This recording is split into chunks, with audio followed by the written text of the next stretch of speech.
سادہ سی بات رکھتا ہوں، اور یہ ہر اس شخص سے سوال پوچھیں جو یہ سوچ رکھتا ہے کہ ہم معاذ اللہ حضور علیہ الصلوۃ والسلام جیسے اور حضور ہمارے جیسے، اس سے پوچھیں کہ ہمارے لیے ارکان اسلام کتنے ہیں، وہ فٹ سے جواب دے گا 5۔ پھر اس سے اگلا سوال پوچھیں کہ حضور علیہ الصلوۃ والسلام اگر ہم جیسے ہیں تو یہ بتا پھر حضور علیہ السلام کے لیے ارکان اسلام کتنے ہیں۔ اگر تو جواب دے تو ٹھیک، نہ دے سکے تو اسے کہیں علماء عقائد نے لکھا ہے کہ حضور علیہ الصلوۃ والسلام کے لیے 4 ارکان اسلام تھے۔ کتنے؟ 4۔ زکوٰۃ آقا علیہ الصلوۃ والسلام پر فرض نہ تھی، زکوٰۃ حضور علیہ الصلوۃ والسلام پہ فرض نہیں، یہ حکم ہے۔ وجہ کیا ہے؟ بڑی دلچسپ اور خوبصورت وجہ ہے کہ حضور علیہ الصلوۃ والسلام کے لیے زکوٰۃ فرض کیوں نہ تھی۔ اس پر قاعدہ یہ ہے،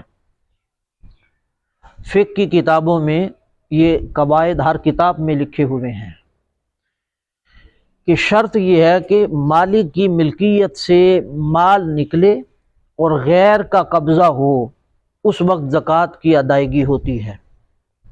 اگر مالک کی ملکیت سے اخراج نہ پایا جائے، مال خارج نہ ہو اور غیر کا قبضہ نہ پایا جائے تو زکوٰۃ ادا نہیں ہوتی۔ اسی لیے قاعدہ ہے کہ باپ اپنی اولاد کو زکوٰۃ دینا چاہے تو نہیں دے سکتا۔ الولد وما فی یدہ کان لابیہ، بیٹا اور اس کے پاس جو کچھ ہے وہ سارا اس کے باپ کا ہے۔ سو باپ اگر اپنی اولاد کو زکوٰۃ دے گا تو اس نے اپنا مال اپنی ملکیت میں ہی داخل کیا ہے، اس کی ملکیت سے اخراج پایا ہی نہیں جائے گا، اس وجہ سے زکوٰۃ اس کی درست نہیں ادائیگی۔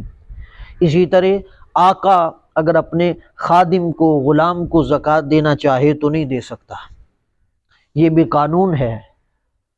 العبد وما فی یدہ کان لمولاہ، غلام اور اس کی ملکیت میں جو کچھ ہے، اس کے پاس جو کچھ ہے وہ سارا اس کے آقا کا ہے، مولا کا ہے۔ سو جب زکوٰۃ اس کی ملکیت سے نکلی ہی نہیں، غلام کے پاس جا کے اسی کا مال رہا تو زکوٰۃ کی ادائیگی نہ ہوگی۔ جب یہ قانون آپ سمجھ گئے، اب آئیں آقا علیہ الصلوۃ والسلام کی ذات اقدس کی طرف کہ حضور علیہ السلام پر زکوٰۃ فرض کیوں نہیں، اور یہ اسلام کا بنیادی رکن ہمارے لیے تو ہے لیکن آقا علیہ الصلوۃ والسلام کے لیے کیوں نہیں۔ اس لیے فرمایا حبیب تجھے ساری کائنات کا مالک بنایا ہے اور ساری کائنات حضور کی غلام ہے، سو زکوٰۃ دیں تو کس کو؟ جس کو بھی دیں گے وہ حضور کا غلام ہے، اور غلام کو ادا کرنے سے ادائیگی ہوتی نہیں۔ سو جب محل کوئی نہیں رہا کہ حضور علیہ الصلوۃ والسلام کس کو ادا کریں، ہر کوئی تو غلام ہے، سو اس وجہ سے فرمایا کہ حضور علیہ الصلوۃ والسلام کے لیے زکوٰۃ فرض نہ تھی۔ سو یہ آقا علیہ الصلوۃ والسلام کی تخصیص ہے اور حضور علیہ الصلوۃ والسلام کا اختیار ہے۔ خالق کل، تو کسی نے کیا خوب کہا، خالق کل نے آپ کو مالک کل بنا دیا کہ سب جہاں ہے آپ کے قبضہ و اختیار میں۔ سو یہ کہنا کہ حضور علیہ الصلوۃ والسلام ہمارے جیسے معاذ اللہ، تو پھر حضور علیہ الصلوۃ والسلام پر تو زکوٰۃ فرض نہیں۔